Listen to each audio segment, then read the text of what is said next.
Salutations tout le monde. Donc aujourd'hui, on est au 9e épisode du podcast Le Match Ultime. Donc, on a des invités.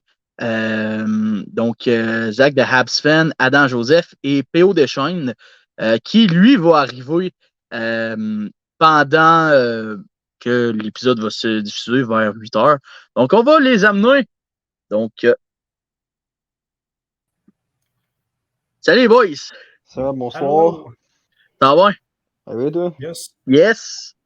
Fait que, on va commencer ça. Côté question.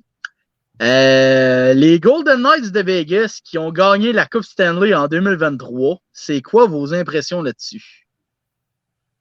Je peux commencer, là, mais. Yeah.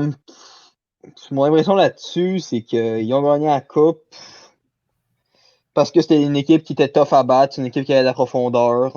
Il y avait vraiment tout ce qu'il y avait. Le goaler, au début, on avait des doutes, mais vraiment, Adin Hill nous a vraiment surpris durant la série et tout. Tu sais, dans les premières rondes, mettons, tu check avec Brossois, tu sais, il y avait de la misère un peu, mais les Jets, c'est une équipe vraiment facile à battre, même avec un mauvais goaler, t'es capable de gagner. Bah, c'est sûr. Puis après ça, c'est Adenil qui nous a vraiment surpris puis tout. Puis vraiment, il a amené cette équipe-là vraiment loin. Marchesso, qui a été incroyable.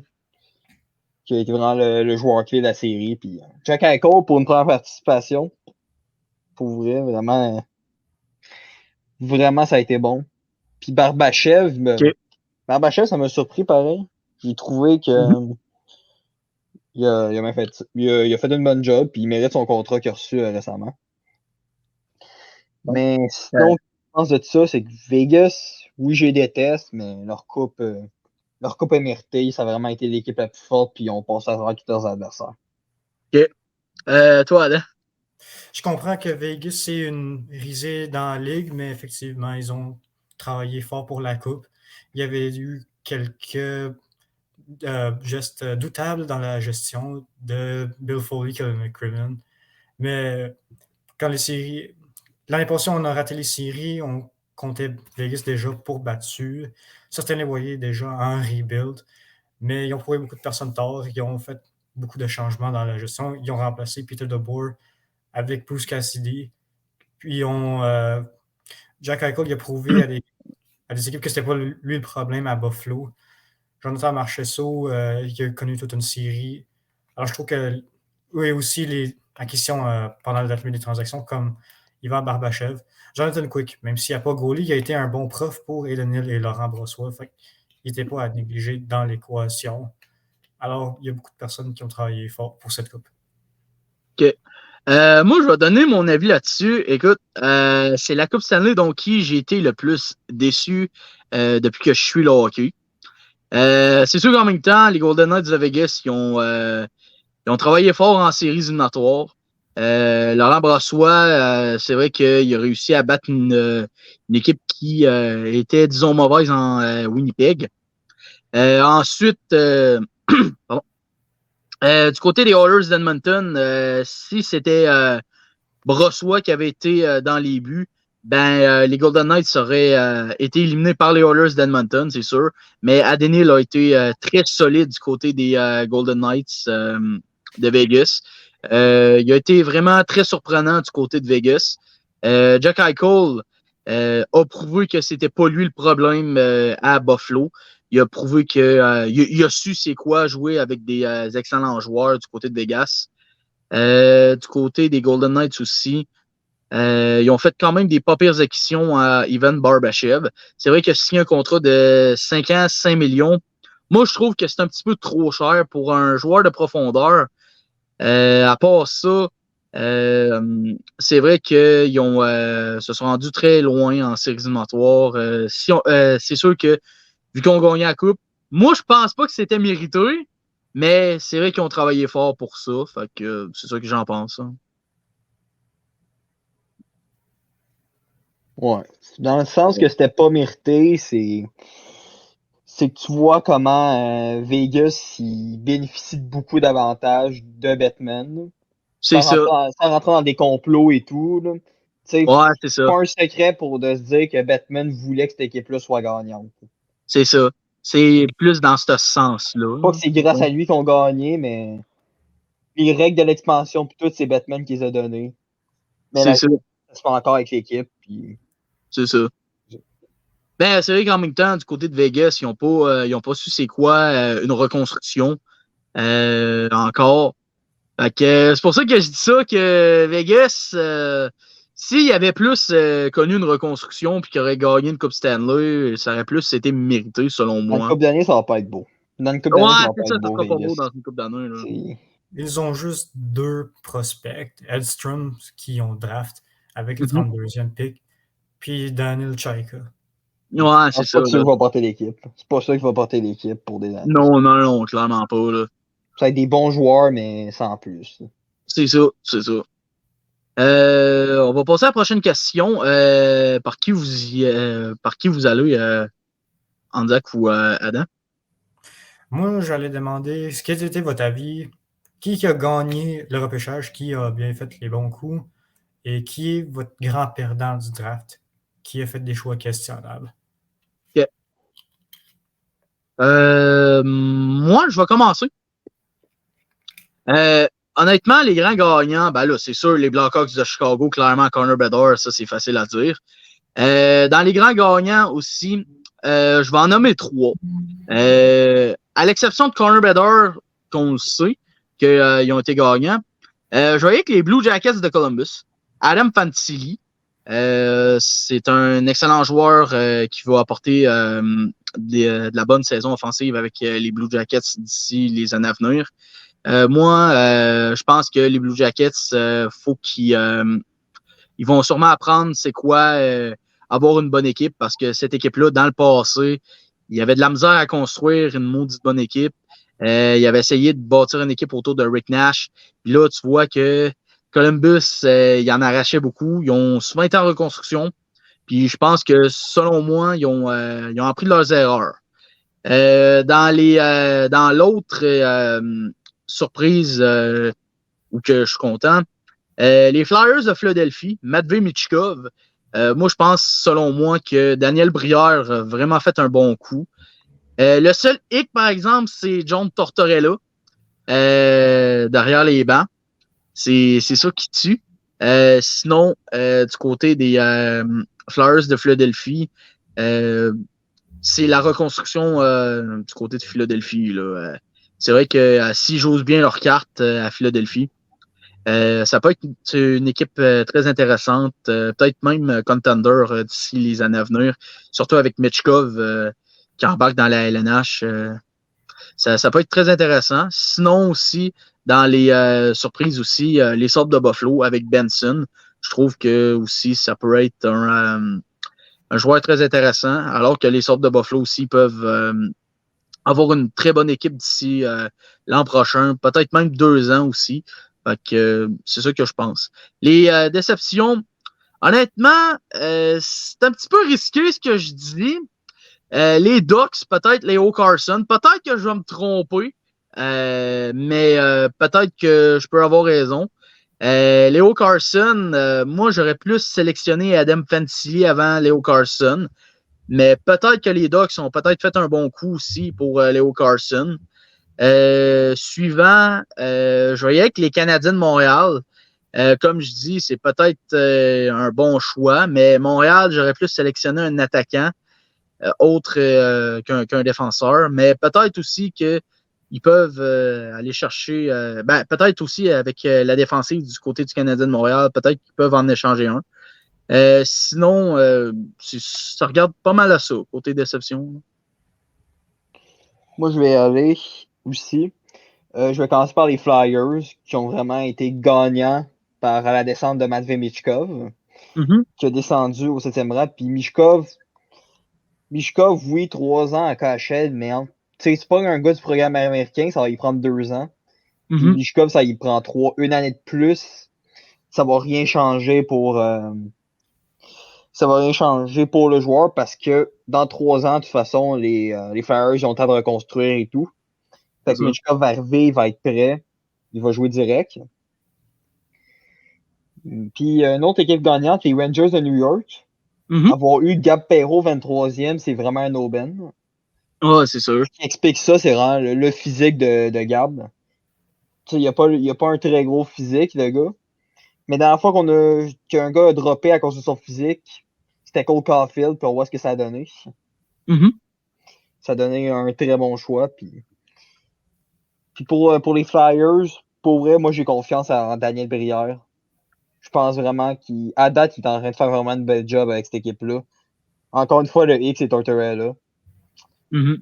Je pense qu'il faudra bouger ça. Je pense pas que c'est une bonne personne pour aider les jeunes là-bas à Philadelphie. Non. C'est un peu un problème. Puis sinon, je vais revenir sur ton point, Leo Carlson à la place de Fantilli. Moi, je le dis depuis que j'ai vu cet hiver, le championnat mondial junior, j'ai plus accroché à un gars comme Leo Carlson Mhm. qu'un gars comme Fantilli. Surtout quand tu regardes le style des jeux actuels des Ducks. Je trouve que Carlson, il rentre mieux dans ce système de jeu-là. Ok.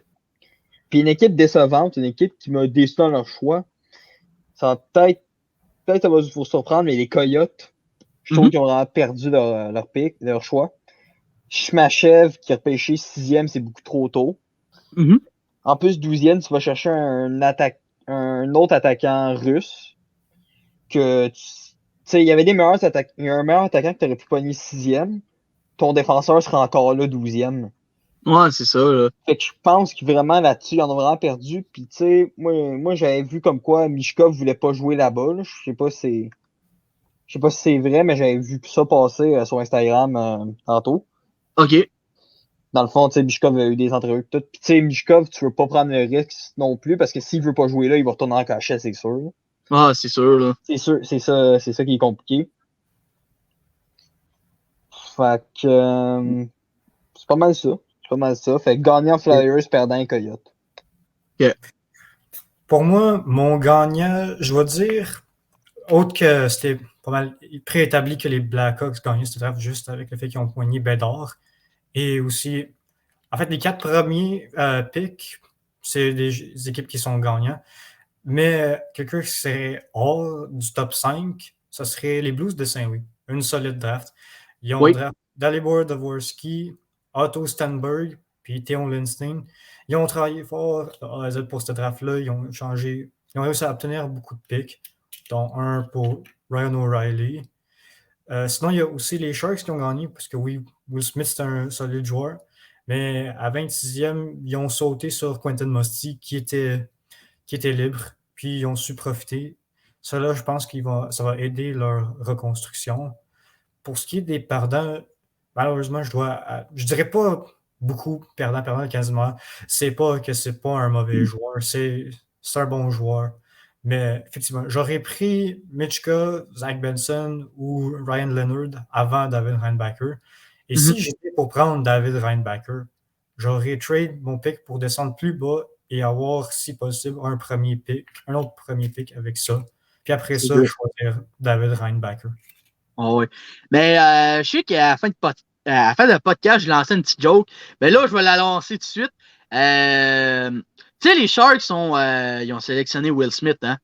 Si Trevor Zegras fait son arrogant, là, les Sharks, là, ils devraient amener Will Smith pour lui crisser une claque à la gueule. Le vrai Will Smith? Non, non, non, le joueur.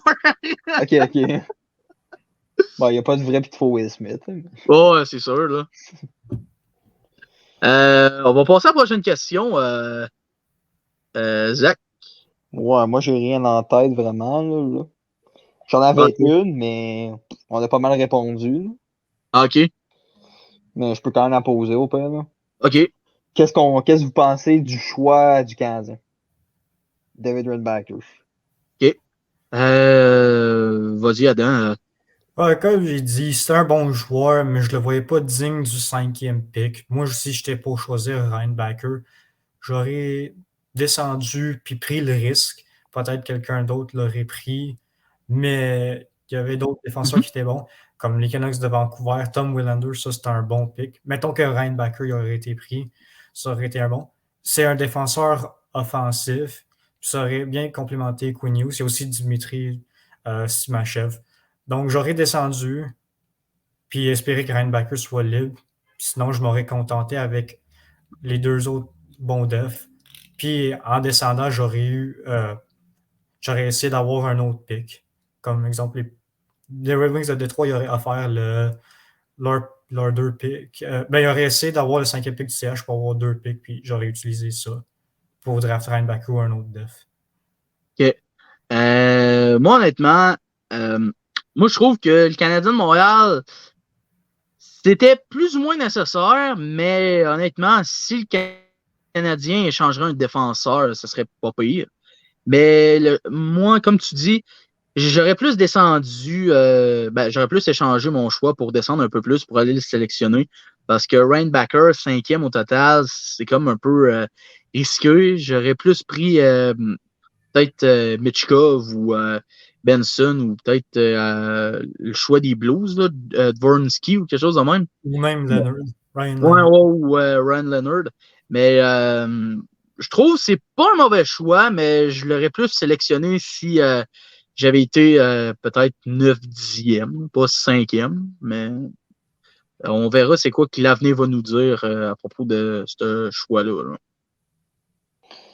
Moi, honnêtement, j'ai été quand même déçu sur le coup de la sélection. Mais d'un côté, je me dis, tu sais, le gars, c'est quand même le meilleur défenseur du repêchage, Mhm. d'un repêchage qui est le meilleur depuis plusieurs années. Ouais, c'est vrai. Tu sais, il faut prendre ça en compte aussi. Ouais. Tu sais, ce gars-là, tu check les chiffres un peu, tu check ses stats dans la Ligue suisse. Il a Mhm. quand même des très bonnes stats dans une Ligue d'hommes pour sa première année en première division. Tu sais que, en plus, le club que Reinbacker en ce moment, c'est un club de deuxième division qui est monté en première division. Mhm. Fait que tu sais, c'est pas les meilleurs joueurs qu'il y a autour de lui et tout. Ouais, c'est sûr, là. Puis, tu sais, il est performant puis tout. Puis, tu sais, il y a des choses à améliorer, c'est sûr. Ouais, c'est sûr. Mais Là. en soi, c'est un très, très bon joueur, là. Puis Mhm. ça va être c'est vraiment un défenseur de premier plan. Mhm. Mais j'aurais aimé ça aller chercher un attaquant parce qu'il faut qu'on la mette dedans aussi. Tu sais, la défensive, C'est vrai. on sait qu'on est bâti dans le futur. Puis, tu sais, des gars qui peuvent la mettre dedans. Pas nécessairement Mitchkov, là, mais Ryan Leonard qui est capable de la mettre dedans. Mhm. Dvorsky, il a un méchant lancé. Il est capable de scorer. Mais je suis un peu déçu, mais d'un côté, c'est un excellent défenseur. Puis j'espère qu'il fait une longue carrière à Montréal puis qu'il nous aide à gagner. C'est vraiment Moi, Ouais, juste je ça. c'est vrai. vois, moi, je vois Reinbacker devenir une petite meilleure version du défenseur des Kings, Mikey Anderson. Pas Mhm. beaucoup d'offensifs, mais c'est un joueur responsable. Il pourra jouer dans le piqué, il va être capable de jouer physique. Donc, je le vois genre devenir une version améliorée de Mikey Anderson. Mais il est Ouais, c'est assez sûr. overall. Il est assez bon partout, tu sais. Mhm. Il n'y a pas Ben, c'est vraiment vrai que il y a pas des grosses forces, mais il n'y a pas de faiblesse non plus, vraiment. ouais, c'est vrai qu'en même temps, je chiale bien sur le choix du Canadien de Montréal. Je ris bien de Montréal un peu, mais c'est sûr qu'en même temps, si Montréal a un défenseur de premier plan, un Ryan Backer, qui joue très bien offensivement à Montréal, ben ça peut peut-être aussi amener un bon futur à Montréal aussi. Là. C'est vrai qu'en même temps, comme je dis, Montréal aurait dû sélectionner un attaquant, mais si Ryan Backer fait la job aussi défensive, ça peut être très bon à Montréal aussi. Là. Moi, pas mal ça. Ouais, pas mal ça. Je vais passer à la prochaine question. On va parler un peu des agents libres. Dans les agents libres, qui vous prédite qui va signer ailleurs? Là? Moi, je pense que Patrick Kane a une chance de signer à Buffalo parce Mhm, qu'il est natif de là. mhm, Et Buffalo, je pense qu'ils ont un hype après avoir sélectionné Zach Benson. mhm, Ils ont beaucoup de prospects. On dirait qu'il y a de le plus de lumière au bout de la tunnel, malgré le fait qu'ils ont raté le playoff 11-12 années consécutives en mhm, savoir de lumière. Patrick Kane, s'il va à Buffalo, qui ont beaucoup de prospects qui ont beaucoup de bons joueurs aussi, comme Tage Thompson, Alex Stock, qui a connu toute une saison, Rasmus ok, Dahlin, One Power, puis beaucoup de prospects dans l'organisation des Sabres, comme Mathieu Savoie, Noah Oslund, et maintenant Zach Benson. Je trouve que Patrick Kane, ça, peut-être qu'il va essayer de signer à Buffalo, ramener les Sabres en série. Ça serait Ok. une bonne façon d'aussi mettre fin à sa carrière, jouer à la maison. Non, c'est sûr. Moi, honnêtement, j'aurais Patrick Kane aussi. Il sort de Buffalo pour la même raison que toi. Sinon, j'irais avec Vladimir Tarasenko. L'équipe qui pourrait signer, honnêtement, je sais pas. C'est une bonne question. Peut-être, je penserais pas les Rangers qui vont signer là, mais peut-être une autre équipe, peut-être une équipe qui ont besoin un petit peu de punch à l'attaque du côté de Vladimir Tarasenko. Ça pourrait être pas pire pour lui. En plus que, oui, c'est vrai qu'il a un petit peu régressé, mais il connaît des bonnes saisons offensives. Mais j'aimerais pas ça le voir avec peut-être les Stars de Dallas, s'il se renforcerait offensivement. Ou peut-être aussi les Kings, ce serait quand même pas pire aussi. Mais c'est vrai qu'en même temps, du côté des Kings, ça serait un peu côté masse salariale, ça serait un petit peu plus serré, hein, parce que vu qu'ils ont fait l'acquisition de Pierre-Luc Dubois et ils l'ont signé 8 millions pour 8 ans. Fait que c'est ça,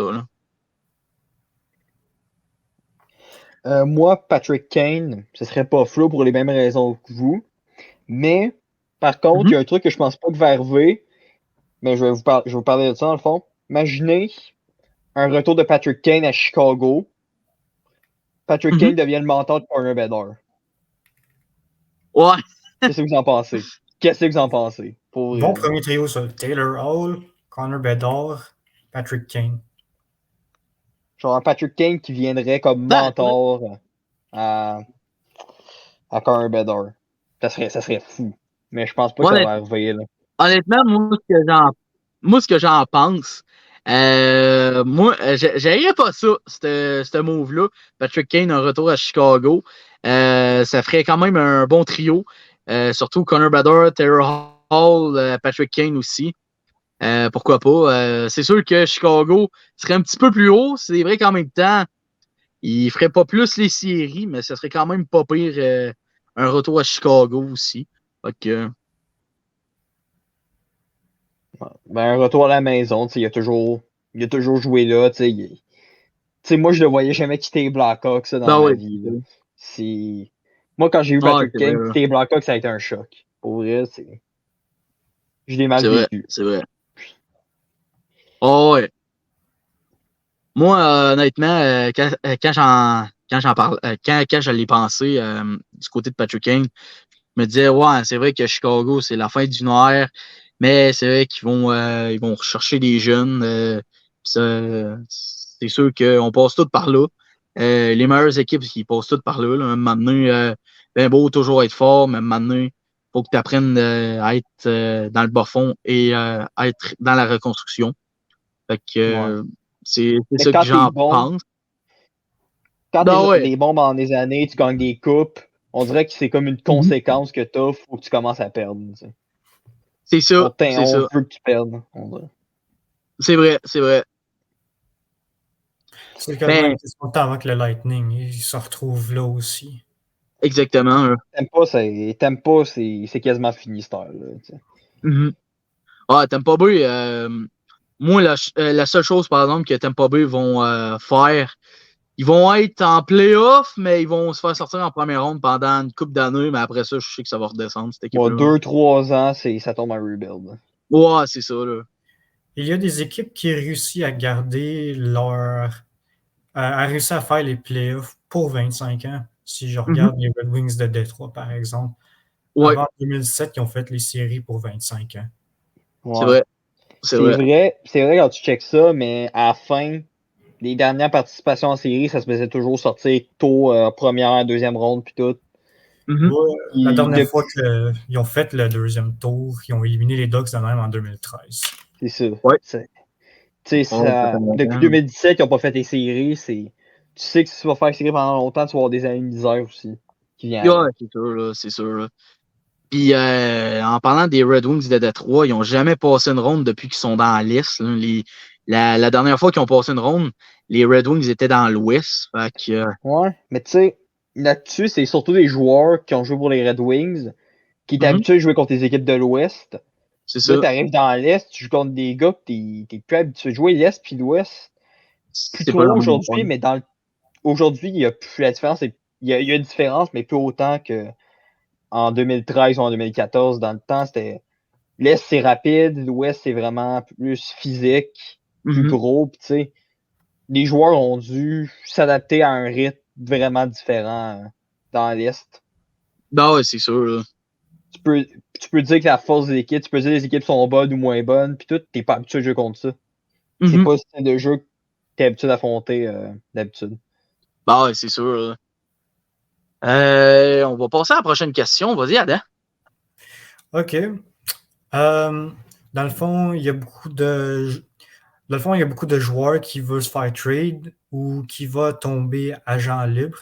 Y a-t-il des joueurs pour vos équipes préférées respectives que vous aimeriez y avoir? Par exemple, Zach, les Canadiens de Montréal, t'aimerais avoir qui dans le team? Toi, Johnny, les Oilers d'Edmonton. Moi, OK, je suis fan des Canadiens, mais je vais parler des Kings pour un petit peu de variété. Mais vous aimeriez avoir OK. qui dans votre équipe? Via agent libre ou via trade? OK. Moi, honnêtement, vas-y, Zach, si tu veux. Honnêtement, à Montréal, c'est pas mal un rebuild en ce moment. Il n'y a pas vraiment de joueurs que je souhaite qu'ils viennent parce que je sais que le but, c'est. Le but, c'est pas vraiment de gagner, mais aller chercher des gars d'expérience, ce serait le fun. Des gars Mhm. d'expérience qui peuvent être des mentors pour les jeunes. Genre, je sais, il me semble qu'il tombe à janvier, Alex Killorn. Ouais. En Alex plus, Killorn, il a j'aimerais joué avec beaucoup ça Martin qu'il vienne à Saint-Louis. Montréal. En plus, il a joué avec Martin Saint-Louis. C'est ça, fait que les deux, ils se connaissent. Ouais, c'est vrai. Fait qu'Alex Killorn, en plus, le gars, il parle français. Tu sais. Les médias vont bien OK. l'aimer. Euh, Moi, je vais être honnête avec vous autres. Le joueur que j'aimerais bien avoir à Edmonton, ce serait Travis Konechny. C'est un attaquant qui connaît des saisons offensives. C'est un joueur qui est capable de déranger un peu l'adversaire. Je, pe- je pense que ça a bugué un peu. Ouais. Ouais. Ah, OK. Ouais, c'est ça. J'irais avec Travis Konechny parce que c'est un joueur qui connaît quand même des saisons offensives. Il y a aussi. C'est un joueur qui est capable de déranger un peu les adversaires aussi du côté des Flyers de Philadelphie.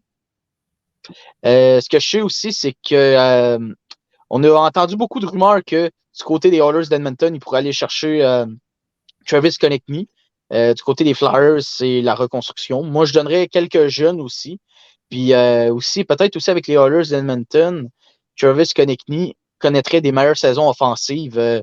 On en a eu la preuve avec Zach Hyman, qui, avec les Leafs de Toronto, c'est un joueur de profondeur. Puis là, tu vois que c'est un joueur de premier trio avec les Oilers d'Edmonton, connaît des saisons offensives. Puis ça prouve aussi que du côté d'Edmonton, c'est pas une équipe qui suit sur McDavid et sur Draisaitl. Puis ça se voit, là. Puis dans les agents libres, j'irais peut-être aller chercher de la profondeur. C'est ça, là. Parfait. Moi, pour Mhm. les Canadiens de Montréal, effectivement, un vétéran qui peut mentorer les jeunes. Alex Killorn, ce serait celle qui a l'air le plus intéressant. Double champion. Il a fait 4 finales dans sa carrière. Il connaît Martin Saint-Louis très bien, puis il a beaucoup d'expérience sous sa cravate. Donc, ce serait un bon mentor pour les jeunes. Mais à part de ça, je dirais pas non à un retour de Corey Perry. Mais bien sûr, lui, il cherche une deuxième Coupe Stanley après déception. Puis un autre joueur qui Mhm. m'intéresserait, ce serait Michael Backlund avec les Flames de Calgary. Si, OK. s'il ne voulait pas partir, il voulait être capitaine, puis finalement, les Flames, ils ne l'ont pas donné, puis c'est pour ça qu'ils ont dit que. C'est pour ça qu'il a demandé une transaction. Peut-être, je ne dis pas qu'il va être capitaine avec Montréal, mais ce serait un bon leader pour les jeunes à Montréal. Puis pour les OK. Kings, actuellement, ça serait un gardien que ça prendrait. Je sais que ça n'a pas l'air gourmand tant que ça, mais Tristan Jarry, je serais prêt à donner une chance parce que les Kings de Los Angeles, il y a quelques semaines, ils ont annoncé qu'ils ont embauché Mike Buckley comme coach de goaler. Ça, c'est le coach qui a fait qui a aidé les goalers des Penguins comme Matt Murray et Marc-André Fleury d'avoir un back-to-back en 2016 et 2017. Il connaît très bien Tristan Jarry aussi parce que il a aidé Tristan Jarry à devenir un gardien qui a été nominé pour le All-Star. C'est sûr qu'il y a d'autres options, mais je donnerais une chance à Tristan Jarry pour les Kings. OK. Ouais, c'est vrai qu'en même temps, ce serait quand même un bon choix pour Tristan Jarry avec les Kings aussi. Honnêtement aussi, je sais que j'avais oublié aussi que si les Flames échangeraient, côté défensif, j'irais peut-être chercher Noah Neffin ou peut-être Erik Karlsson. Moi, je me débarrasserais de Nurse, surtout aux Sharks. Moi, ça me dérangerait pas d'avoir 2 millions de plus sur le cap salarial. Si Erik Karlsson fait un meilleur job que Darnell Nurse, je dirais why not. Puis peut-être aussi, ça pourrait peut-être être un bon défenseur. Il pourrait peut-être jouer offensivement avec Edmonton aussi. Puis peut-être renoncer à sa demande de transaction. Et peut-être gagner le Coupe Stanley. Possible aussi. Mais bon, ou peut-être que j'irais peut-être chercher un goaler backup pour backer Stuart Skinner parce que Jack Campbell a quand même choqué la saison régulière. Peut-être ça ou que je le garderais en lui laissant une deuxième chance pour Campbell. Fait que c'est ça que j'en pense.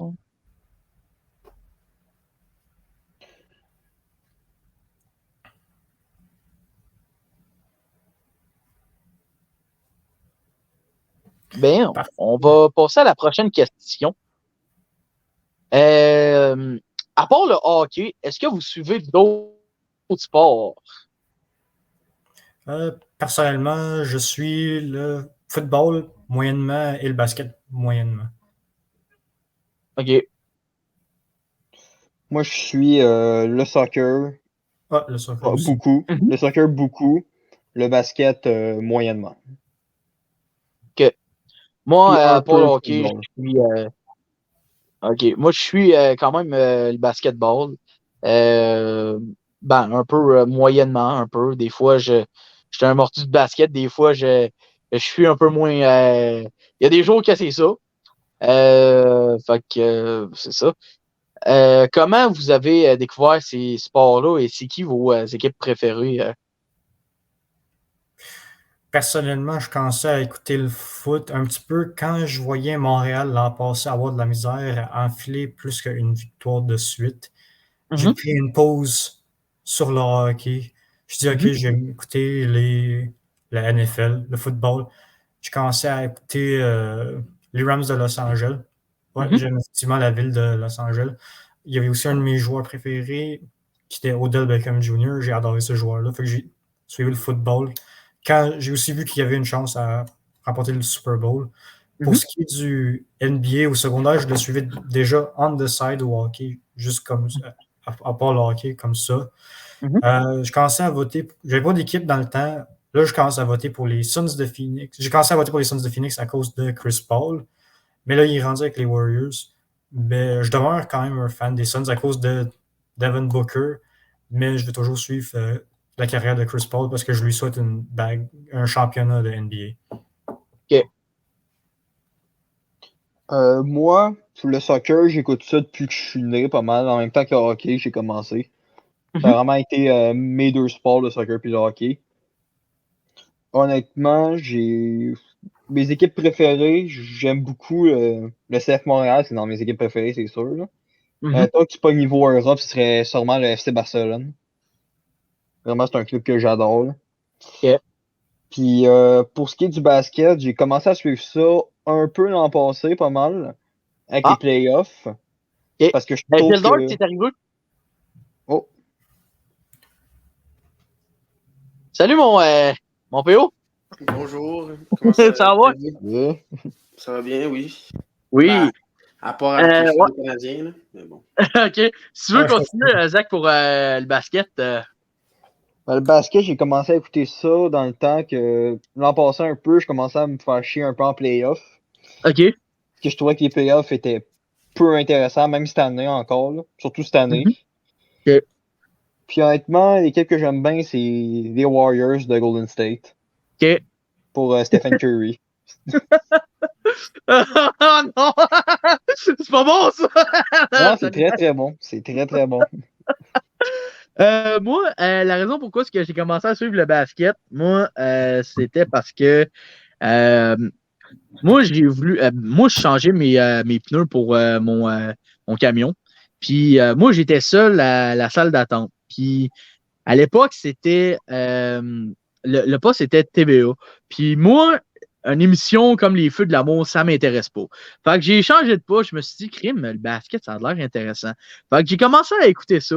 Puis c'était une reprise de la demi-finale, les Lakers de Los Angeles et les Nuggets de Denver en finale de l'Ouest. Puis je me suis dit, crime, je vais embarquer, je vais embarquer. Fait que j'ai commencé à suivre les Lakers de Los Angeles. Puis j'ai trouvé que cette équipe-là, ça me convenait. Aussi, un peu grâce à LeBron James aussi. Fait que c'est un peu ça, là. Good. Yes. C'est ça. Ouais, pour toi, PO, à part le hockey, est-ce que tu suis d'autres sports? Je suis aussi la F1. Je suis un grand fan de F1. OK. Puis, avant, j'écoutais beaucoup le tennis, là, un peu moins. Mais c'est pas mal les deux sports que j'écoute. Puis sinon, je suis un peu pas mal tous les sports sans être grand fan. OK. Et t'avais-tu une raison pour La comment tu F1, avais découvert ça? Ouais. la F1, j'ai toujours regardé depuis que je suis petit. Genre, j'ai OK. vraiment adoré avec Vettel quand il y a eu 4 championnats de suite. Puis Mhm. juste en général, le sport, ça m'a toujours passionné. Le tennis, parce que j'ai aussi joué au tennis, donc c'est pour ça que je suivais. Puis je suivais surtout des Canadiens comme Raonic, puis maintenant Félix Auger-Aliassime, puis tous ceux-là. Puis OK. aussi, j'essaye un peu de regarder le basket quand ça passe, Mhm. mais je connais pas tant ça, mais je sais que j'aime bien les Raptors parce que c'est la seule équipe au Canada. Ah, OK, c'est bon, ça. On va passer à la prochaine question. On sait très bien que Pierre-Luc Dubois a été échangé aux Kings de Los Angeles. C'est quoi vos impressions là-dessus? Moi, honnêtement, moi, je pense que c'est un bon. C'est donnant-donnant. Mhm. Puis parce que les Jets voulaient se débarrasser de Dubois, on le sait. Ouais, T'sais, c'est ils ont sûr. quand même eu un bon retour, ils ont eu des bons joueurs. Gab Velarde, qui est encore jeune. Mhm. Pour vrai, il peut encore donner de quoi, je pense. Ok. Puis Pierre-Luc Dubois, lui à LA. Pierre-Luc Dubois, Mhm. ils ont sécuré un contrat, je pense que c'est 8,5 millions par année, d'affaires comme ça. Là. Ouais. Tu sais, vous allez peut-être dire que c'est beaucoup pis tout, mais si Mhm. Pierre-Luc Dubois décide de se bouger un peu puis de se donner, il est capable de te sortir des saisons de 90 points. Bah ouais, c'est sûr. Là. Ça, c'est quelque chose que je pense qu'il peut faire. Ok. Vous n'êtes pas obligé d'être d'accord, mais moi, c'est. Je pense que le gars est capable de se donner à 100%. Puis dans une équipe qui veut jouer pour, surtout. Mhm. Tu sais, on sait qu'à Columbus, c'était pas bien. À Winnipeg, il a jamais vraiment voulu jouer pour eux. Mhm. Fait qu'à LA, il avait dit qu'il était content d'aller là-bas. C'était à lui de prouver, c'était à lui de se donner puis de trouver sa place. Ok. Un C'est peu cool. comme il a dit, c'est une bonne équipe, une bonne échange pour les deux équipes. Comme les Jets, ils n'ont pas rien eu. Ils ont quand même eu Gabe Vilardi qui est encore très jeune, puis d'autres joueurs. Mais je suis bien content que les Canadiens ne sont pas allés le chercher parce que la mentalité des Canadiens, c'est que Nick Suzuki, ça va être ton joueur le mieux payé. Donc, Pierre-Luc Dubois voulait plus que Nick Suzuki, donc on n'a pas voulu aller le chercher. Puis je trouve que ça montre que Kent Hughes a vraiment une idée, puis il va la respecter. Il va pas faire des coups, aller chercher un agent libre pour 2 saisons, puis il va vraiment vouloir build comme il faut. Ouais. Tu y vas-tu, Adam, ou j'y vais? Ouais, je vois. Les Kings étant mon deuxième équipe préférée, j'ai eu beaucoup de sentiments mélangés au cours de ce dernier mois. Parce Mhm. que ça s'est fait systématiquement pour obtenir Pierre-Luc Dubois. Ça a commencé avec échanger Sean Walker et Cal Peterson, puis donner un prospect comme LG Grant aux Flyers de Philadelphie pour débarrasser de la masse. Ça, j'avais compris, j'étais un petit peu déçu de voir LG Grant partir aux Flyers. Après ça, j'étais extrêmement en furie quand j'ai appris Sean Dorsey au Coyote contre un choix de 2. J'étais comme Rob Blake, qu'est-ce que tu fais? Là, après ça, le coup de grâce, c'était Gabriel Vilardi, il fait ses valises. Puis je pensais que c'était juste Vilardi puis Iafallo pour Pierre-Luc Dubois. J'apprends à la dernière minute que c'était Kupari puis Iafallo en plus. Kupari puis un choix de 2 en plus qui prend le chemin des Kings. Fait que j'ai vu que les Kings ils ont rajouté plus de leur bord pour obtenir Pierre-Luc Dubois. Fait que moi, je pensais que les Jets allaient je pensais que les Jets allaient donner un petit peu plus ça. Un joueur de profondeur à def comme Brendan Dillon ou un joueur de profondeur comme Niederreiter ou Jansen Harkins. Mais je laisse une chance à Dubois. Moi, mon seul craint, c'est que Dubois, il dit finalement, je veux m'en aller d'ici, puis commence à pas livrer les performances tant attendues, surtout pour le prix qu'on a payé. Fait que pour les Kings, c'est un bon trade si Dubois il joue comme on s'entend qu'il joue. Puis pour les Jets, eux, il n'y avait rien à perdre. Il se rajeunit. Puis Alex Iafallo, c'est un joueur qui est sous-estimé, c'est un travaillant.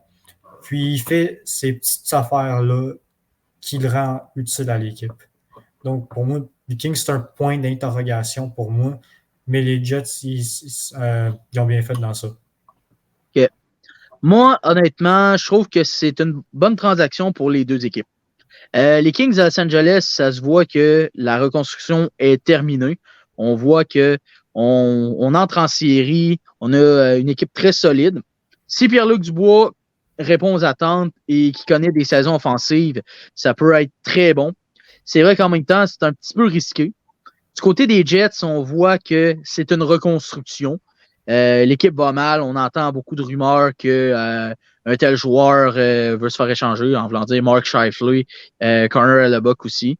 Beaucoup de rumeurs tournent autour de ces joueurs-là. Puis je pense que du côté des Jets, c'est la reconstruction. Là. Moi, je suis content qu'il ne soit pas à Montréal, surtout avec la fanbase du côté de Montréal. Moi, j'avais peur aussi que Dubois serait ramassé à Montréal, surtout avec la situation que c'est un Québécois et s'il connaît des mauvaises games, ben là, Montréal se mettrait à dire « Ah, il est pas bon, il est pas bon, il est pas bon », comme avec Drouin, dans le fond. Mais je suis vraiment content qu'il soit à LA. Il joue enfin pour une équipe stable. Parce que les Kings de Los Angeles ont quand même une équipe qui sont solides, qui sont capables de passer plus que la première ronde. Ça dépend c'est qui va affronter. J'espère pas les Oilers d'Edmonton. Parce que moi, du côté des Oilers d'Edmonton, ça me tente d'affronter une autre équipe autre que Los Angeles en séries éliminatoires. Et j'aimerais voir aussi les Kings passer la première ronde. Et éviter de se faire éliminer par une équipe en première ronde, surtout par les Oilers d'Edmonton. Ouais, puis les Oilers, ils ont échangé les 2 derniers joueurs qui ont marqué contre les Kings en playoff. Ouais, Klim Kostin puis Kailer Yamamoto. Yamamoto a marqué le but gagnant, Kostin a marqué pour faire 4-3, mais finalement, Dano, il avait égalisé. Ben, ils ont pas échangé, ils ont donné quasiment. Ouais, ils ont donné. Moi, honnêtement, moi, ce que j'en pense là-dessus, de cet échange-là, moi, je suis déçu. Parce qu'Edmonton aurait pu recevoir mieux que ça. Des considérations futures. C'est vrai qu'en même temps, Edmonton, ils veulent se libérer de la masse salariale parce que ils veulent signer Evan Bouchard. Kailer Yamamoto, ça me dérangeait pas qu'il échange, mais Klim Kostin, ça m'a fait un petit peu de quoi. Un bon attaquant de profondeur qui est capable de défendre son équipe un peu. Puis c'est ça que j'en pense. C'est vrai que j'avais déjà lu un article que ça a l'air que Klim Kostin ne voulait plus jouer avec Edmonton, quelque chose de même. Fait que c'est vrai que ça m'a fait un petit peu de quoi parce que je l'aimais beaucoup, Klim Kostin. Mais bon, c'est pour libérer de la masse salariale, ça peut être pas pire aussi. Tu vas-tu, Zach, ou PO? Moi, peu importe, là. Tu peux y aller, PO. Sur cet échange, je trouve que, comme tu as dit, on savait qu'il voulait échanger Yamamoto. Mais j'ai été surpris que Kostin aussi était dans l'échange parce que je trouve qu'en série, il avait quand même été bon comme joueur de profondeur. Puis pour Détroit, ça a grossi leur bottom six, puis ça fait de la profondeur. Là. C'est une bonne échange, puis ils n'ont rien eu besoin de payer. Ouais, moi, je trouve que c'est bon pour les Oilers qui veulent se libérer d'argent. Mais le retour aurait pu être mieux. Tu peux aller chercher des bien meilleurs choix que ça, que des futures considérations. Ouais, c'est ça. Mais ça va vraiment aider Détroit qui vont vraiment essayer de faire un comeback en série dès l'an prochain. Là. Mhm. Puis il va falloir parce qu'au nombre de choix, au nombre de top picks qu'ils ont eu, là, ça va être le temps de revenir un peu en playoff puis tout. Tu sais, Mhm. la reconstruction est pas mal finie là-bas maintenant. C'est aux jeunes de prouver ce qu'ils sont capables de faire. Ben, Ouais, c'est mais sûr, là. ça va quand même être compliqué parce que j'ai l'impression que l'Atlantique, à part les Canadiens, toutes les équipes peuvent faire les séries l'année prochaine. Ouais, c'est vrai, c'est vrai. C'est vrai, c'est vrai. Ben, c'est vrai qu'en même temps, les Red Wings de Détroit, ils ont échangé le vétéran pour laisser plus de place à leurs jeunes. On peut, comme exemple, Philippe Roenick, qui l'ont échangé aux Canucks de Vancouver pour donner plus de place à Simon Edvinsson aussi, à la défensive. Fait que, Ils ont Ils échangé font aussi confiance aux Bertuzzi. jeunes. Ouais. hein? Ils Ils ont font échangé confiance aux jeunes. Bertuzzi. Ouais, Bertuzzi, ouais, aux Browns, ouais. Ouais, mais là, je viens de voir, j'ai vu une nouvelle, je sais pas si c'est officiel, mais que Bertuzzi, il va pas signer avec Boston. Là. Ah ouais? Ouais, j'ai vu que Effectivement. ça a l'air qu'il va tester le marché. Que si c'est Ok. vrai, je trouve ça un peu niaiseux, parce que je pensais qu'il avait échangé Taylor Hall pour signer Bertuzzi, mais si tu signes pas Bertuzzi, tu viens de perdre 2 alliés top 6. Là. Ben, c'est sûr, là. Déjà qui ont plus de centre. Bergeron, je pense que c'est pas mal fini. Krejci, c'est pas sûr qu'ils reviennent. Que si tu as perdu tes 2 alliés gauche puis tes 2 centres numéro 1, là, ça va être difficile pour Boston. Ah, ça va être difficile, là.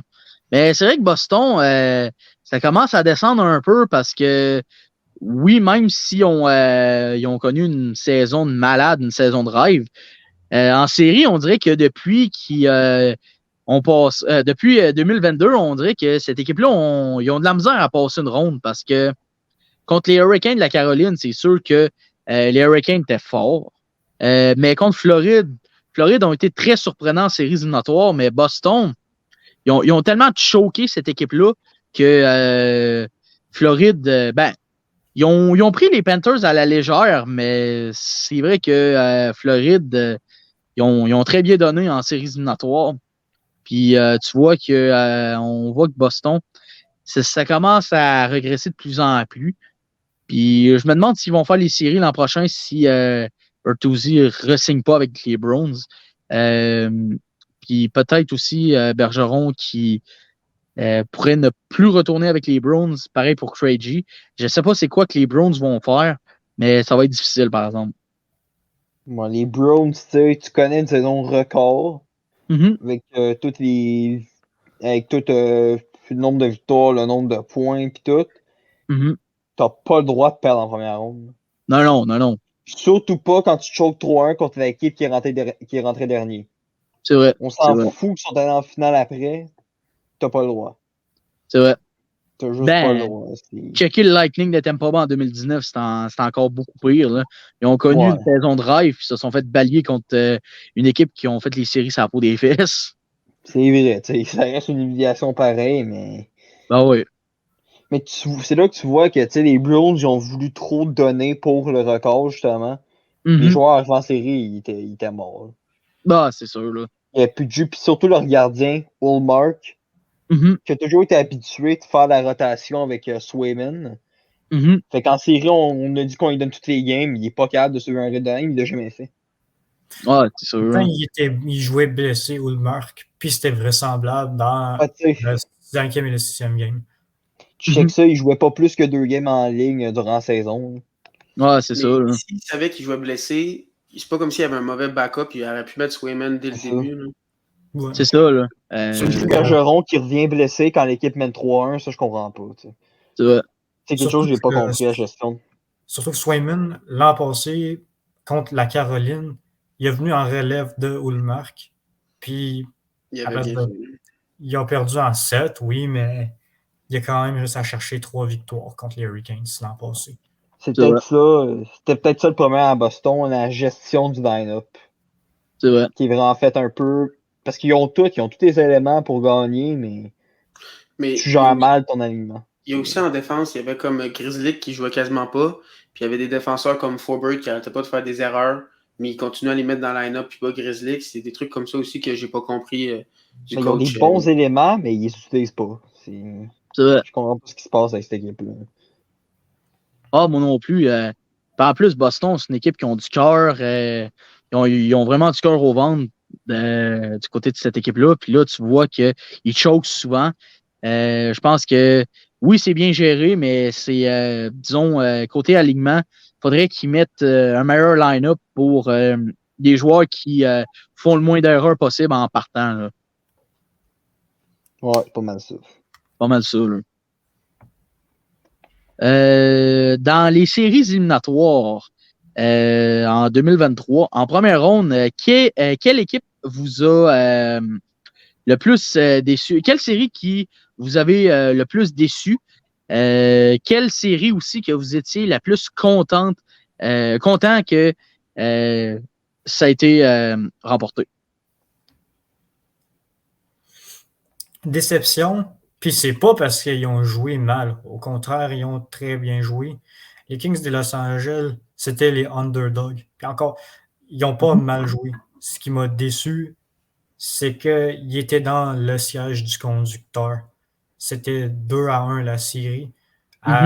Il aurait pu faire 3-1 la série, mais les Oilers d'Edmonton, ils se sont réveillés pour faire le comeback de 3-0 à 3-3. Puis à partir de là, les Kings, ils étaient fatigués, puis ils l'ont échappé. Mais c'est quand même une jeune équipe. Il vient de sortir d'une reconstruction, fait que j'étais pas si frustré. Mais j'étais déçu. Pas des Kings, mais pour les Kings. OK. Moi, honnêtement, c'était l'Avalanche du Colorado que j'ai été vraiment déçu. C'est ma deuxième équipe préférée. Puis, tu sais, ils venaient de gagner la coupe. C'était l'équipe, c'était les champions en titre. T'arrives contre Seattle, oui, ça finit en 7. Mais j'ai l'impression qu'ils se sont fait bouffer. OK. J'ai pas l'impression que c'est allé en 7. J'ai l'impression que les games où Seattle gagnait, ça allait vraiment en faveur de Seattle, puis que Colorado, il y avait comme pas d'énergie. Tu sais, j'ai l'impression que Seattle, on dirait qu'il était trop fort pour Colorado, mais c'est pas le cas pantoute. Tu sais, Colorado, il y a une meilleure équipe que Seattle, mais Seattle, je sais pas pourquoi, dans cette série-là, il était une coche au-dessus de l'Avalanche, parce qu'on dirait que l'Avalanche avait pas de cœur au ventre, puis c'est sûr, peut-être que la perte de Landeskog, ça n'a pas aidé. Mais j'ai vraiment été déçu de la performance de l'Avalanche, puis je m'attendais vraiment pas à se faire sortir au premier tour de même. OK. Tu vas-tu, PO, ou moi, c'est exactement la même chose que ce qu'il vient de dire. Colorado, c'est aussi ma deuxième équipe préférée. Mais on dirait que pour Colorado, tout était contre eux. Il y avait Landeskog qui n'a pas joué la saison, il n'est pas revenu. Après, il y avait l'affaire avec Nishushkin, avec la fille qu'ils ont retrouvée dans sa chambre d'hôtel, puis que là, il ne pouvait pas jouer. Après ça, il y avait la suspension à Makar, que je trouve que c'est un geste vraiment inutile. Que genre, tout allait contre Colorado. Puis moi, je les avais mis pour gagner la coupe, puis je le mettais depuis le début de la saison. Puis vraiment, j'ai été déçu qu'ils perdent en première ronde, mais vraiment, on dirait que le Kraken le voulait plus. Puis on dirait que Makar, je trouve qu'il y a un seul match de suspension, c'était pas assez. Que quasiment, même si Colorado c'était mon équipe, on dirait que je votais pour le Kraken parce que je trouvais qu'un seul match, c'était pas assez. OK. Moi, honnêtement, ma plus grosse déception en séries éliminatoires en première ronde, c'est les Browns de Boston.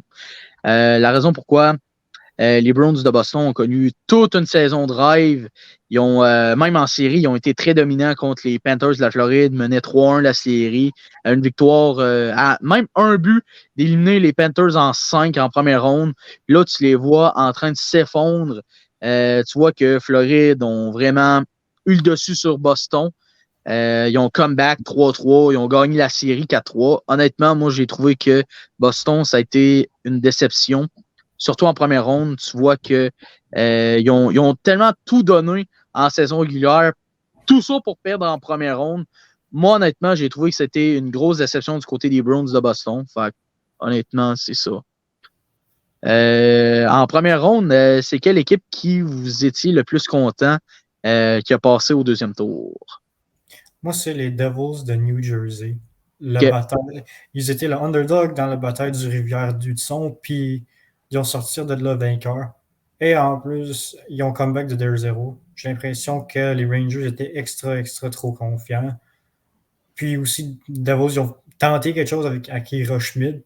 leur pari, ils l'ont remporté, puis ils ont gagné les 3 prochains matchs, puis ils ont gagné le match numéro 7 de façon convaincante.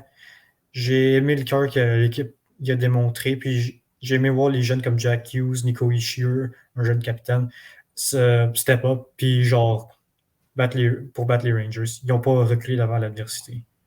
C'est sûr que la Caroline était un plus gros adversaire, mais juste battre les Rangers qui étaient extra boostés, c'était quand même un accomplissement. OK. Moi, je vais y aller. L'équipe dont qui je suis le plus content qui ont passé, c'est les Maple Leafs de Toronto. Je sais que je déteste les Maple Leafs de Toronto, mais les voir tout le temps choquer, à un moment donné, je trouvais ça, je me mettais à dire, regarde, c'est le temps qui passe la première ronde, là. Puis quand j'ai su que Toronto ont passé le Lightning de Tampa Bay, moi, pour être honnête, j'étais très content. Pour voir, surtout de voir Toronto enfin passer la première ronde, que ça finit par débloquer, surtout en John Tavares qui a marqué le but gagnant. C'est la deuxième fois de sa carrière qu'il fait ça, que John Tavares brise une malédiction en éliminant une équipe de la Floride en 6 games en prolongation. Fait que honnêtement, Toronto, j'étais très content pour eux qui aillent enfin passer la première ronde. Fait que c'est ça que je pense de ça. C'est ça la série. Hein. Moi, malgré ma déception, je vais aller pour le Kraken de Seattle. Okay. Tout simplement parce que c'est une équipe qui est rentrée, on peut dire, dans les derniers. C'était quand même un carré d'os. Mm-hmm. Puis, tu sais, ils ont passé le Colorado qui était champion en titre. Tu sais, c'est pas rien non plus. Non, c'est sûr. Hein. Puis, même au deuxième tour, ils sont quand même en Game 7 aussi. Tu sais, c'est une équipe qui était pas nécessairement la meilleure niveau talent, mais c'est une équipe qui avait du caractère et qui était le fun à jouer. C'était des gars qui jouaient ensemble, c'était des gars qui jouaient en équipe. Quand l'équipe perdait, c'était l'équipe qui perdait. C'était jamais la faute d'un joueur. Il n'y a pas de superstar, mais c'était vraiment collectif puis c'était beau à voir. Yeah.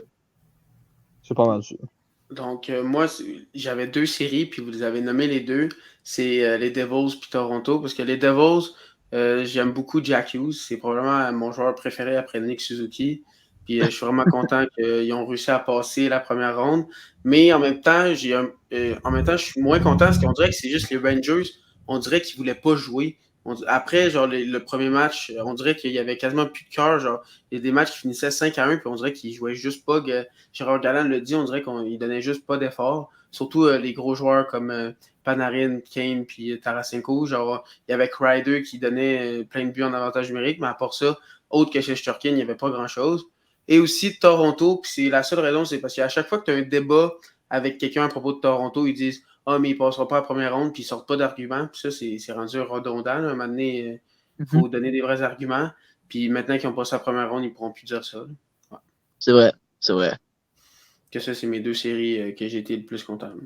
OK. Maintenant, le deuxième tour, quelle série dont qui vous avez été le plus déçu? Fait qu'on va commencer. Ben, je vais y aller, là, mais selon moi, c'est probablement la même que toi. C'est les Oilers qui ont perdu. Premièrement, parce que selon moi, les Oilers étaient meilleurs, juste que Stuart Skinner et Jack Campbell, c'est pas des gardiens avec qui tu vas gagner la coupe. Puis pour moi, c'est vraiment décevant parce que selon moi, c'était l'équipe qui a été le plus proche de pouvoir éliminer Vegas. Puis selon moi, les Oilers auraient gagné la coupe sinon. S'ils sont capables d'aller chercher un vrai gardien, puis que Nurse il arrête de niaiser, là, ben, ils pourraient gagner la coupe facilement. Ah, c'est sûr. Moi, je vais y aller. Je vais aller avec les Oilers d'Edmonton, moi aussi. Moi, j'ai été très déçu quand les Golden Knights sont éliminés les Oilers d'Edmonton. Moi, j'ai trouvé que ça m'a fait de quoi. Mais c'est vrai qu'en même temps, il y a eu des bouts que l'avantage en séries éliminatoires, c'était avantagé par Vegas. Parce que des fois, comme Alex Pietrangelo, le coup de bâton qu'il a donné à Leon Draisaitl, une tentative de blessure, une game de suspension. Moi, j'ai trouvé que c'était pas assez la suspension. Oui, Darnell Nurse, il s'est battu. Il y a eu une game de suspension. Mais du côté des Oilers d'Edmonton, si c'était pas de Laurent de Adénil, je pense que les Oilers d'Edmonton auraient passé les Golden Knights de Vegas. Ce qui n'a pas aidé aussi, c'était Stuart Skinner qui a tout donné en saison régulière. Et en séries éliminatoires, ben là, on voyait qu'il était fatigué. Moi, j'aurais plus donné une chance à Jack Campbell en série. Surtout contre les Golden Knights de Vegas pour faire un petit peu reposer Stuart Skinner. Parce que oui, il est jeune, Skinner, mais faut pas le brûler non plus. Fait que c'est ça que je pense. Ça a été la série dont qui j'ai été le plus déçu. Les Oilers contre les Golden Knights. Puis dans tous les adversaires des Golden Knights, l'équipe qui aurait été le plus qui aurait été le plus proche de les éliminer, c'était les Oilers. Moi, je vais y aller. J'aurais dit les Oilers, mais on va changer d'équipe. On va pas passer tout le temps ces Oilers. Je vais dire les Maple Leafs de Toronto. OK. Pas que je les aime, au contraire, je les déteste. Mm-hmm. Mais j'ai vraiment été déçu parce qu'après qu'ils aient passé la première ronde, je m'attendais à une genre de prise de conscience. Puis que cette équipe-là se mette à rouler ses séries, peut-être même aller en finale. Mm-hmm. Puis j'ai été déçu de voir qu'ils se fassent battre en 5 matchs par les Panthers. Tu sais, oui, ça fait longtemps qu'ils n'ont pas été en deuxième ronde puis tout, mais je m'attendais vraiment à. Je m'attendais à plus. Je m'attendais à. Même leur manque d'expérience autre que la première ronde. Je m'attendais à plus des Leafs. Je m'attendais à ce qu'ils donnent vraiment, tu sais. Moi, j'avais tout le temps dit ça. Le jour que les Leafs vont passer une ronde, ils vont se rendre au bout. Mm-hmm. Puis là, j'ai vraiment été déçu parce que ça n'a pas du tout été ça. Fait que faudra attendre tranquillement encore avec les Leafs pour voir comment ça se passe. Mais ouais, c'est malgré que ce club-là, je le porte pas dans mon cœur, j'ai quand même trouvé ça décevant que ça se finisse demain. OK. Toi, Adam? De mon bord, c'est les Devils contre les Hurricanes. Moi, je voulais que les Devils fassent comme les Hurricanes puis les Rangers quand ils sortaient de leur début de reconstruction puis aller en corridors, prendre de l'expérience. Mais les Hurricanes, c'était pas un adversaire facile. Même sans Svechnikov, ils se sont rendus en demi-finale. Ça fait que ça en dit un peu. Grosso modo, j'étais un petit peu déçu pour les Devils qui ont perdu en 5 contre les Hurricanes. Parce que c'est une équipe que j'aime bien. J'aime Jack Hughes, j'aime bien Timo Meier. Les personnes qui détestent Vegas devraient aussi aimer Timo Meier parce que c'est un petit peu lui qui était responsable de l'élimination des Golden Knights l'an passé avec son but égalisateur avec 0,1 seconde. Puis, je commence à plus aimer l'équipe des Devils maintenant à cause de leur question de Toffoli. OK. En deuxième ronde, c'est quelle équipe que vous êtes le plus content qui ait passé en demi-finale?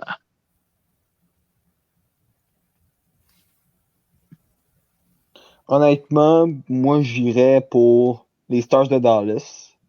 OK. Car quand l'Avalanche a été éliminée, c'est pas mal pour les Stars que je votais. C'est une équipe que j'aime beaucoup. Ça n'a pas été facile contre Kraken, malgré tout.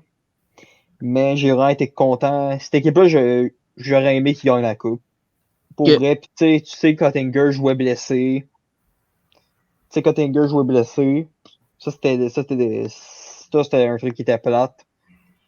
Mais j'aurais vraiment été content que les Stars continuent en série. Puis j'aurais aimé qu'ils se rendent au bout, mais malheureusement, c'est pas fait. OK. Moi, l'équipe que j'ai été le plus content qui ait passé au troisième tour, les Panthers de la Floride. Parce que tu vois que les Panthers de la Floride ont connu beaucoup de misère. Moi, j'aurais plus aimé voir les Panthers gagner la Coupe Stanley. En plus que cette équipe-là ont connu beaucoup de misère. Ça leur a pris du temps en reconstruction. Tout ça pour perdre en finale la Coupe Stanley contre les Golden Knights. Moi, j'étais content du parcours des Panthers. Puis aussi, ça a permis aux Leafs de Toronto de, disons, se la fermer parce que quand les Leafs avaient éliminé le Lightning de Tampa Bay, ça disait tout « We want Florida, we want Florida ». Puis là, tu voyais que Floride, ils ont réussi à leur faire fermer la trappe. Fait que moi, j'étais content de voir Floride gagner en deuxième ronde. Fait que c'est ça, là. Moi aussi, c'est les Panthers de la Floride. C'était la bataille des ex-chokers, le ronde 2 Toronto contre Floride. Moi, je suis content de voir Floride perdre. Aussi parce qu'ils ont surpris beaucoup, comme ils le font plusieurs fois. Parce que quand tu check, en 2012, ils ont fini premier de leur division, troisième de l'Est. Ils ont perdu en 7 contre les Devils. En 2016, ils ont fini premier de l'Atlantique. Ils ont perdu en 6 contre les Islanders. En 2020, il y avait l'avantage de glace de mémoire contre le Lightning de Tampa Bay, mais ils ont perdu pendant la saison COVID. L'année passée, ils ont gagné le trophée des présidents, puis ils se sont fait balayer en 4 par le Lightning de Tampa Bay. Là, cette année, on ne s'attendait pas à grand-chose parce qu'ils ont rentré genre sur le pot des fesses. Là, il bat la meilleure équipe de la Ligue. Là, il bat une autre équipe top 5 qui est les Leafs de Toronto, puis c'est encore Corridors. J'aurais été plus content si on n'avait pas leur choix de première ronde, si Montréal n'avait pas le choix de leur première ronde cette année. Mais bon, j'étais quand même content de voir les Panthers en Corridors. Moi, je vais être honnête, les 4 équipes qui étaient passées, je les aimais pas vraiment. C'était pas mes équipes préférées. Mais je votais pour les Stars parce que il y a Pavelski, puis je trouve que Pavelski mérite une Coupe Stanley. Comme dans tous les joueurs actifs en ce moment, c'est lui qui a le plus de buts en série, plus que Crosby, plus que tout. Puis il n'y a toujours pas de coupe. Puis c'est vraiment un bon leader que je trouve qu'il méritait sa coupe. Donc c'est pour ça que Dallas. Mais sinon, les 3 autres équipes, je les aime pas vraiment. Surtout les Panthers, comme il a dit, on avait leur choix. Il a passé de 17 à 29, puis là, il a encore monté, il a monté 31. Puis aussi, Vegas, j'aime vraiment pas. Puis les Hurricanes, je sais pas pourquoi, je les aime juste pas. Surtout qu'ils jouaient contre les Devils, puis j'aimais bien les Devils. Donc, ouais, c'est pour ça que je prends les Stars. OK. C'est drôle, hein? On dirait que, oui, c'est vrai que Vegas, je les aime pas, mais on dirait que quand je vois les Hurricanes de la Caroline, on dirait que j'ai de la misère à les aimer. Ça fait drôle, pardon. Ben, moi, souvent, les équipes que j'aime, les équipes que j'aime, ça va avec surtout les joueurs. Puis on dirait dans Caroline, il n'y a aucun joueur que je suis genre wow, que j'adore. Donc, Ouais, moi tout. Juste, je suis inintéressé par la Caroline. Ben, c'est comme moi aussi, c'est. moi aussi, ça m'arrive. Check Vegas, des personnes qui aiment Vegas, c'est genre leur équipe préférée. Ouais, c'est ça. Là. À part ça, je connais vraiment personne qui aime Vegas. Ah, c'est ça. Là. On va parler des Golden Knights de Vegas. Dans toutes les séries, quelle équipe qui vous trouvez que Vegas ont battu le plus facilement? Les Jets. Ouais, Les Jets. Les Jets. OK. Ouais, moi, je vais. Mon choix va être un petit peu plus différent. Ça va être les Panthers. Pourquoi? Parce que on voyait que les Panthers de la Floride, c'était.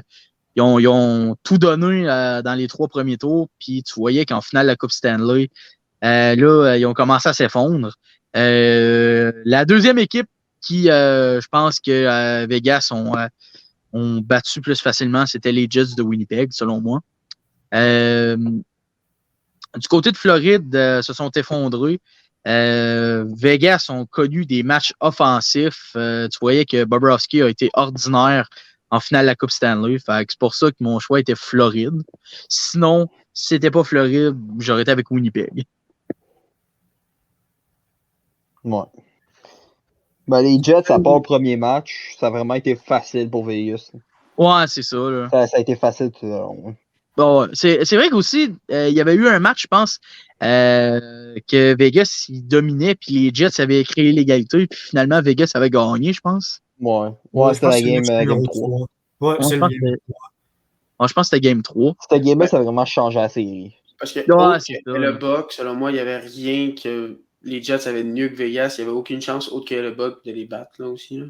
Ouais, le meilleur joueur des Jets, c'était Adam Lowry puis Kyle Connor. Ah, c'est vrai qu'en même temps, avec les Jets aussi, les blessures, ça n'a pas aidé. Là, avec Josh Murray et Mark Scheifele, ça n'a pas aidé. Le manque de leadership. Le manque de leadership dans cette équipe-là aussi. Tu sais, quand tu as ton capitaine qui se fait enlever son C, c'est que ça va pas bien. Ouais, et puis il manque de cœur aussi, Winnipeg. Fait que c'est ça. Il y a des bons joueurs, il y a du talent, mais il n'y a pas de leadership. C'est ça. C'est ça qui tue les Jets. Prochaine question aussi, du côté des Golden Knights. C'est quelle équipe qui, dans les adversaires des Golden Knights de Vegas, qui ont donné le plus de fil leur tour? Edmonton. Moi aussi, je vais avec Edmonton. Les Oilers. Les Oilers.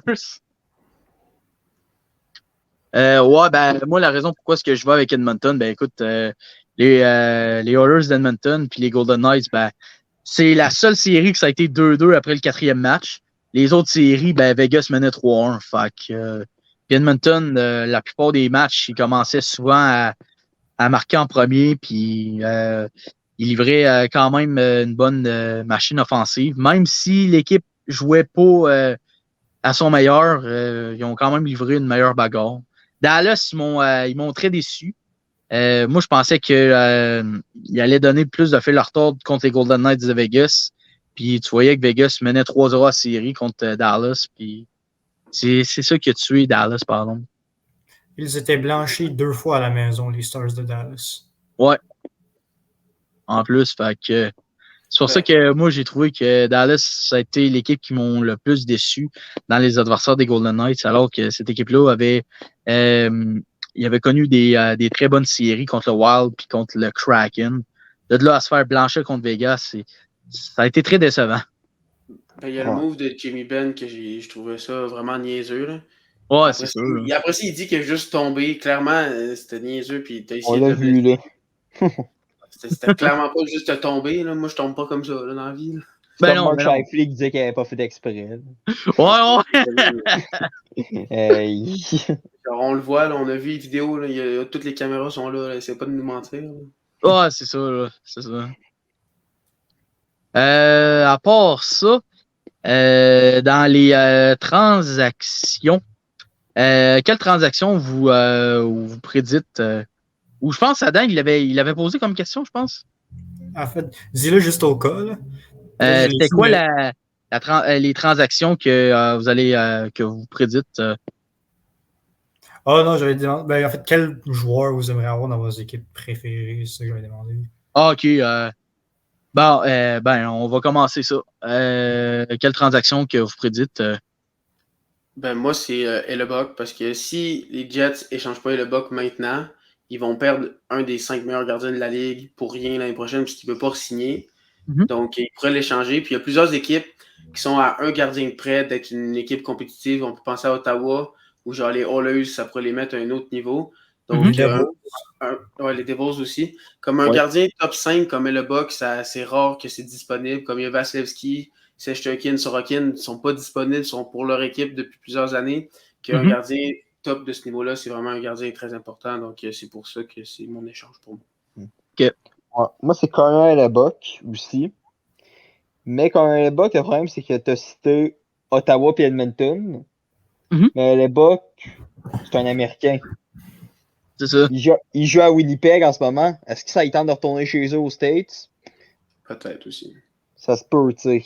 Peut-être. S'il veut plus rester au Canada, il ne signera pas avec cette équipe-là. C'est ça qui arrive.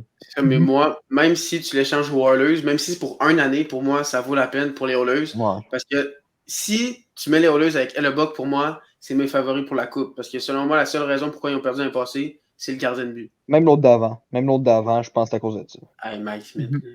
Non, mais... Vas-y, Adam. Dire Connor Hellebuck, c'est trop facile. Mais je dirais Hellebuck, je le vois avec les Devils de New Jersey parce qu'il vient de trade Mackenzie Blackwood à Buffy. Mais sinon, j'irais aussi avec Elias Lindholm des Flames. Tout le monde de Calgary veut genre quitter le navire. Même avec le congédiement de Sutter et Trevor Ling. Moi, je trouve qu'une équipe comme les Hurricanes un retour à Caroline bénéficierait les deux. Les Hurricanes auraient un deuxième centre, puis Elias Lindholm, il quitterait les Flames, puis il y aurait des meilleures chances pour gagner la Coupe Stanley avec les Hurricanes, qui doivent juste passer leur bête noire des carrés d'os qui n'ont pas perdu de tour. Sinon, l'Avalanche du Colorado, oui, ont acquis Ryan Johansson, mais Elias Lindholm est plus proche genre de remplacer Gabriel Landeskog que Ryan Johansson. Je sais que Gabriel Landeskog, c'est un allié gauche, mais Elias Lindholm est capable de jouer à l'aile aussi. OK. Moi, j'en... Je vais juste rajouter un peu sur Lindholm. Je ne sais pas pourquoi, mais j'ai l'impression qu'un fit avec Columbus pourrait fonctionner. Parce qu'avec leurs deux échanges de défenseurs, Provorov et Severson, montrent qu'ils veulent faire les séries. Puis, ils n'ont pas de centre numéro 1. Oui, ils viennent de repêcher Carlson, mais il ne va pas être prêt au centre numéro 1. tout de suite. Donc, Fantilli. Pas TV. Ah oui, c'est Fantilli, c'est vrai, parce que dans ma tête, Fantilli. c'était sûr qu'il allait prendre Carlson. Ça m'a buzzé que les Ducks ont pris Carlson. Là. Donc, il va avoir Fantilli, mais il n'est pas prêt tout de suite à être un numéro 1, peut-être dans 2 ans. Donc là, aller chercher Lindholm, le faire jouer avec Laine puis Gaudreau, ça pourrait être très beau, puis il pourrait peut-être faire les séries avec ça. Ouais. Mais les Blue Jackets de Columbus, ils ont Kent Johnson aussi. Ouais, mais Oui. Johnson, on a Puis vu l'année Senegal. passée, ça n'a pas fonctionné vraiment centre numéro 1. Il y avait la place, il n'y avait personne. Puis il n'a pas pris sa place. Il a plus été ailier sur un deuxième trio. Je sais qu'il est capable de jouer centre, mais comme avec l'échange de Provorov et Severson, vraiment, il montre que cette année, il va faire les séries. Donc, un Lindholm pourrait fonctionner. Peut-être pas. Moi, j'en ai 2. Le premier, vous le savez déjà, Connor Hellebuck. Moi, honnêtement, je ne l'aillerais pas avec les Oilers d'Edmonton. Ça donnerait un petit push pour Edmonton si Skinner en arrache beaucoup. Edmonton, ben là, Hellebuck qui pourrait relancer ça. Ça pourrait peut-être être un bon tandem aussi. Puis relancer un petit peu plus la carrière à Skinner. Sinon, je vais y aller avec Mark Scheifele. On a entendu parler beaucoup de rumeurs qui pourraient être échangées. Je le verrais bien aussi à Columbus aussi. Ce serait quand même un bon fit. Comme tu dis, PO, c'est oui, Columbus veut faire les séries cette année, mais avec un bon centre numéro 1, ça serait pas pire. Si Laine resterait en santé, ça pourrait donner un push. C'est vrai que Adam Fantilli, il sera pas prêt tout de suite là, pour cette année. D'ici 2-3 ans, comme tu dis aussi. Ken Johnson, c'est pas dans le plan d'être centre numéro 1 à Columbus. Peut-être aussi, s'il continue, à moins qu'il évoluerait, qu'il serait meilleur, mais je pense que ce serait plus le deuxième trio pour Ken Johnson. Fait que, à mon avis, Mark Scheifele serait quand même pas pire à Columbus. Hein. Il y a aussi Boston qui sont intéressés à Mark Scheifele. Mm-hmm. Il me semble qu'il fait bien qu'il est Brown, Ouais. Scheifele. Ouais, c'est vrai. Ils sont en train Ouais, de surtout, je viens de la comprendre. Ils sont en train de préparer le retraite potentiel de Bergeron et Krejci. Ben, si on parle des Browns aussi, je sais que j'avais ça a l'air qu'il y avait eu des rumeurs que Ryan Nugent-Hopkins pourrait être échangé aux Browns. Aussi, oui. Mm-hmm. Mais moi, pour les être Browns, honnête, ils ont comme pas vraiment de salaire. Oui, ils ont échangé Taylor Hall pour faire du salaire, mais ils ont aussi une pénalité de genre 4 millions à cause des contrats de Bergeron et Krejci n'avaient pas réussi à donner leur bonus. Donc déjà là, ils n'ont pas assez d'argent. Puis je ne sais pas s'ils veulent re-signer Orlov, mais lui, il va demander un gros salaire. Ça a été dit que lui, il cherche un gros contrat. Donc, moi, Boston, honnêtement, peut-être que je vais faire la même erreur que l'année passée, parce que l'année passée, j'avais dit qu'il n'allait pas faire les séries, mais j'ai l'impression que ça va être un gros drop pour Boston, à part s'il sort un miracle et qu'ils vont chercher des attaquants. Si Bertuzzi s'en va, Orlov veut un gros contrat, je ne sais pas s'ils ont l'argent, ils n'ont plus de centre numéro 1. Boston, moi, l'année prochaine, je ne les mets pas très haut. Moi, je prédis le wild card pour Boston. Moi avec. Moi, je dirais 3e wild card. Mais parce que je sais que Boston, ils ont du cœur, mais je ne penserais pas qu'ils vont passer la première ronde après. Mais en même temps, ils ont du cœur, mais leur gros leader qui est là depuis des années, c'est Bergeron. Puis là, il s'en va. Comment les autres vont réagir, ça aussi, il faut le prendre en compte. Puis Marchand, il est plus jeune aussi. Puis aussi, moi, il y a une équipe qu'il faut faire attention, c'est Buffalo. J'ai l'impression qu'ils vont être top 3 dans l'Atlantique. Oui. Donc, selon moi, ils vont tasser Boston. Parce que Toronto, Tampa Bay, qu'on les aime ou qu'on les aime pas, en saison régulière, ils sont bons. Donc, c'est pour ça que j'ai peur pour Boston. Tampa Bay, ça sent le drop aussi. Ils vont pas rater les séries, mais je les vois aussi être wild card. Ouais, ils ont vraiment été décevants en deuxième moitié de saison, l'année passée. Ah, c'est sûr. Hein. Une équipe qui, je pense, qui va. Il y a une équipe qui, je pense, qui va drop. Je sais que je déteste cette équipe-là. Je pense Vegas, selon moi, ils vont drop, je pense, cette année. D'ici les années prochaines. Je me suis dit ça. Hein. Vegas, oui, ils ont beau se rendre très loin, mais je pense que c'est leur dernière chance pour gagner la Coupe Stanley. Parce que sinon, s'ils perdent en 2023, ils n'ont plus de chance, c'est fini. J'ai beau les haïr, mais je me disais ça, c'est leur dernière chance de gagner. Parce que sinon, c'est fini pour cette équipe-là. Ils sont vieux, puis il y a des contrats qui sont pas mal discutables. Surtout avec l'émergence des Kraken. Les Ducks bientôt, Puis les Kings qui sont maintenant de plus en plus à prendre au sérieux. Puis Ben, les Oilers. Effectivement. Moi, il y a un truc avec Vegas que je trouve que c'est un peu l'inverse. C'est que moi, Jack Eichel, je trouve qu'il peut en donner encore plus. Genre, je pense que ce qu'on voit de lui, même s'il a été excellent en série, c'est juste le début. Moi, je suis un très grand fan de Jack Eichel. Oui, on parle de son attitude, mais tu étais à Buffalo et tu n'avais personne. Genre, j'avais vu une statistique à sa dernière saison. C'est que depuis son repêchage, il y avait plus de points que tous les autres joueurs repêchés par Buffalo depuis qu'il est là. Donc, il n'y avait vraiment juste pas d'aide. Mhm. Puis là, il est arrivé à Vegas puis il a été bon. Mais je pense qu'il peut être encore meilleur. Donc, ça, c'est un truc que je pense qu'il va faire que Vegas va rester bon. Puis, Ivan Barbashev, ils vont l'avoir pour toute la saison. Puis, je trouve qu'à Vegas, il fonctionne très bien. Donc, il pourrait rester là. Mais il y a aussi la question du gardien de but. Parce que oui, Hill était bon, mais on sait que c'est pas un numéro 1. Là. Ouais, c'est ça. Ben, moi, je m'avais déjà posé une question aussi concernant Adin Hill. S'il allait partir des Golden Knights de Vegas, parce que oui, Vegas, ils ont un bon tandem de gardiens de but en Logan Thompson et Laurent Brossoit. Mais je me posais des questions sur Adin Hill parce qu'il tombait agent libre. Je me disais, il devrait signer ailleurs parce que pour relancer un petit peu plus sa carrière, c'est vrai que il dépanne, mais c'est vrai que ça sera pas le goaler de la situation. Moi, j'avais pensé à Ottawa parce que Sogard, il est jeune, mais faut pas le brûler non plus. Talbot, ben lui, c'est sûr que ses performances diminuent, puis il tombe à Jean libre. Puis Forsberg, c'est pas le goaler de la situation. Je sais que j'avais pensé à Adin Hill à Ottawa, mais je sais que Vegas, ils vont sûrement leur signé pour 2 ans, je pense. Donc, pour parler d'Ottawa un peu, il y a un gardien que moi je vois que c'est un bon fit, c'est John Gibson. Ça fait plusieurs fois qu'il dit qu'il veut s'en aller d'Ottawa, pas d'Ottawa, des Ducks. Il Ouais. n'arrête pas de le dire qu'il veut partir, il veut compétitionner. Puis je trouve que ça pourrait être un prix plus raisonnable parce que si tu vas chercher un Hellebuck, il y a déjà presque 30 ans, donc ça ne fit pas vraiment avec l'âge d'Ottawa. Gibson est un peu plus jeune, puis ça coûterait moins cher, puis je pense que ça pourrait faire la job à Ottawa. Mais dans le meilleur des mondes pour Ottawa, c'est qu'il aurait gardé Philippe Gustafsson, là, ça aurait été parfait. Il n'y aurait même pas besoin de faire d'échange. Ah ouais, c'est sûr. Là.